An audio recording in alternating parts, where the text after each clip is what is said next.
आपण पाहत आहात नाशिक खबर न्यूज, जनतेचे हक्काचे व्यासपीठ।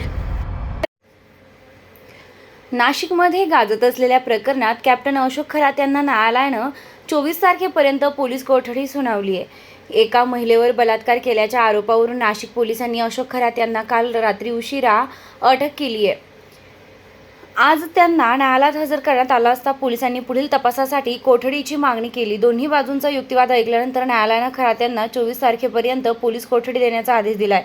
नाशिक शहरासह राज्यभरात अनेक अशोक खरात हे सुप्रसिद्ध ज्योतिषी म्हणून ओळखले जातात। अनेक राजकीय नेते, प्रभावशाली व्यक्ती यांच्याकडे सल्ल्यासाठी येत असल्यानं त्यांचे विविध क्षेत्रातील व्यक्तींशी निकट संबंध असल्याची चर्चा आहे। दरम्यान सिन्नर तालुक्यातील एका मंदिराशी संबंधित त्यांच्या कामकाजावरही आता प्रश्नचिन्ह निर्माण झालंय।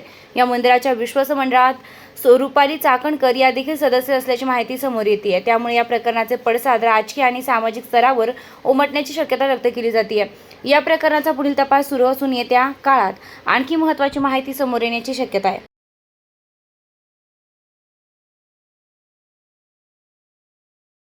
कालच तपास क्राईम ब्रांच युनिट कडे आलेला आहे। एक आरोपी अटकेत असून पोलीस कस्टडीमध्ये आहे।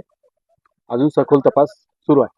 आरोपी कोण आहे, त्याचा नेमका काय रोल होता या सगळ्या प्रकरणामध्ये? सोनू मनवानी म्हणून आरोपीचं नाव आहे आणि तो पोलीस कस्टडीमध्ये आहे।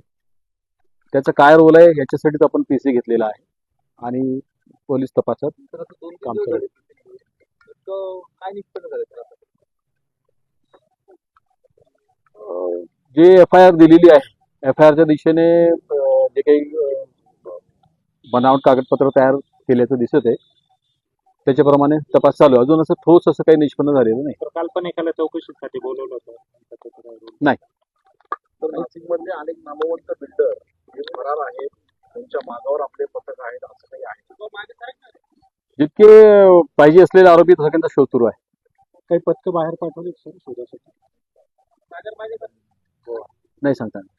मोठे प्रकरण आहे, जवळपास 49 प्रकरणात एकच आरोपी कसे आपल्याला सापडले, तर बाकीचे आरोपी काय सापडले?